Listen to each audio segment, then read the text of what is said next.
இன்னைக்கு நம்ம ஒரு சூப்பரான ரசம் தான் பார்க்க போறோம். அதுக்காக நான் ஒரு சின்ன நெல்லிக்காய் சைஸ் புளி எடுத்திருக்கேன். இது வந்து ஒரு 15 கிராம்லாம் இருக்கும். இதை நம்ம தண்ணியில போட்டு கொஞ்சமா கரைச்சி எடுத்துக்கலாம். கரைச்சி வடிகட்டி இந்த தண்ணியை வந்துட்டு செப்பரேட் பண்ணி வச்சுக்கலாம். நீங்க ரசம் பண்ணும்போது கரெக்டான டேஸ்ட்ல வரல அந்த மாதிரி எல்லாம் இருந்தீங்கன்னா நான் சொல்ற அதே குவான்டிட்டியில வந்துட்டு எடுத்து செஞ்சு பாருங்க. நான் டிஸ்கிரிப்ஷன்ல டீட்டெயிலாக கொடுத்துருக்கேன்.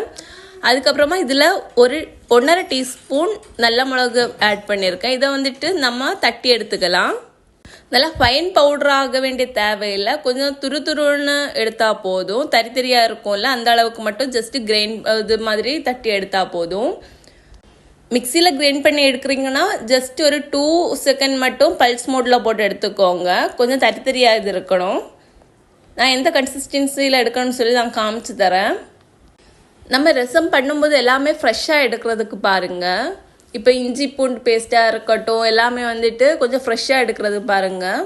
இந்த மாதிரி தரியாக இருக்கணும். இந்த கன்சிஸ்டன்சியில் வந்துட்டு நீங்கள் எடுத்து ஒரு சின்ன பவுலில் மாற்றி வச்சுக்கோங்க. இதுக்கப்புறமா ஒரு இஞ்சியும் அதுக்கப்புறமா 8 பல்லு வெளுத்துள்ளி இருக்குல்ல இந்த ரெண்டையுமே போட்டு நான் தட்டி எடுத்திருக்கேன். இதுவுமே ரொம்பவே இது பண்ணி எடுக்கணும்னு சொல்லி தேவையில்லை. கொஞ்சமாக இது பண்ணி எடுத்தால் போதும். தட்டி எடுத்தால் போதும். இந்த கன்சிஸ்டன்சியில் வரணும்.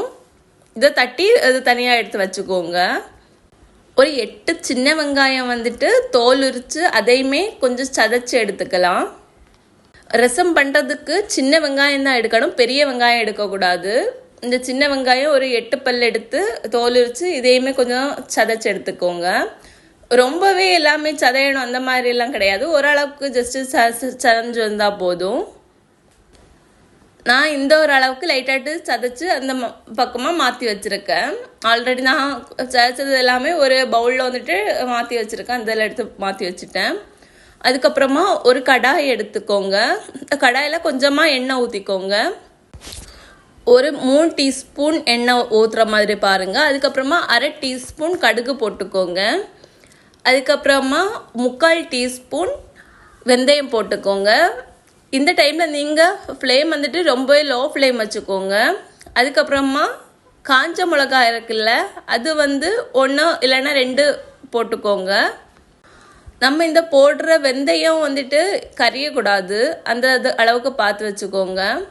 அதுக்கப்புறமா நான் ஃபஸ்ட்டு வந்துட்டு ஆல்ரெடி சதைச்சி வச்சுருந்த இஞ்சி பூண்டு வெங்காயம் மீன்ஸ் அந்த சின்ன வெங்காயம் இருக்குல்ல அந்த 3ஐயுமே போட்டு வதக்கி எடுத்துக்கிறேன். ஒரு 2 மினிட்ஸ் வதங்கினதுக்கு அப்புறமா இந்த பெப்பர் பவுடர் இருக்குல்ல அதையுமே ஆட் பண்ணிக்கிறேன். இந்த மிக்ஸ் வந்துட்டு கொஞ்சம் லைட்டாக வதங்கி வரணும். அந்த இஞ்சி பூண்டு வாசனை வந்துட்டு லைட்டாக அந்த ரா ஸ்மெல் எல்லாமே போய் கொஞ்சம் வதங்கி வர வரைக்கும் ஒரு 5 மினிட்ஸ் ஒரு லோ ஃப்ளேமில் வச்சு இந்த மாதிரி சாட்டே பண்ணி எடுத்துக்கோங்க.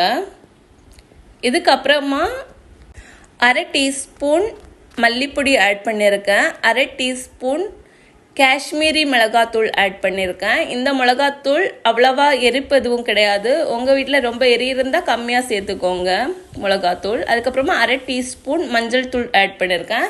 இந்த 3ஐயுமே லைட்டாக வதக்கிட்டு ஒரு பெரிய தக்காளி வந்துட்டு ஆட் பண்ணியிருக்கேன். இந்த தக்காளி ரொம்ப நல்லாவே வதங்கி வரணும். இது கூடவே தேவையான அளவு உப்பு நீங்கள் போட்டுக்கோங்க. நான் இதில் ஆட் பண்ணியிருக்க எல்லா இன்க்ரீடியன்ஸுமே நான் கீழே டிஸ்கிரிப்ஷனில் கொடுத்துருக்கேன்.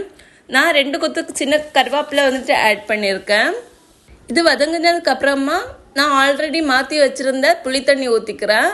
அதே அளவு பவுலில் வந்துட்டு எக்ஸ்ட்ரா 2 கப் தண்ணியுமே ஆட் பண்ணியிருக்கேன். இந்த இது வந்துட்டு சளி பிடிச்சிருக்கவங்களுக்கு, இருமல் ஜலதோஷம் அந்த இதெல்லாம் இருக்கவங்களுக்கு ரொம்ப நல்லாவே கேட்கும். இந்த டைமில் ஒரு 1/2 டீஸ்பூன் காயப்பொடி ஆட் பண்ணிக்கோங்க. கூடவே கொஞ்சமாக மல்லி இலையுமே ஆட் பண்ணிக்கோங்க. ரசத்தில் வந்துட்டு கண்டிப்பாக மல்லி இலை போடணும். அது வந்துட்டு நல்ல வாசனை கொடுக்கும் ரசத்துக்கு. இதே மெத்தடில் ஒரு வாட்டி நீங்கள் ட்ரை பண்ணி பார்த்துட்டு எப்படி இருந்துச்சுன்னு சொல்லி கமெண்ட் பண்ணுங்கள். இந்த ரசம் ரொம்ப நல்லா கொதிக்கணும் அந்த மாதிரியெல்லாம் கிடையாது. இதில் வந்துட்டு கொஞ்சம் லைட்டாக பபிள் வந்ததுமே நம்ம வந்துட்டு கிளறி விட்டுட்டு இருக்கணும் ஒரு 5 மினிட்ஸுக்கு. அதுக்கப்புறமா ஆஃப் பண்ணால் போதும். நெக்ஸ்ட் வீடியோவில் பார்க்கலாம். Bye bye.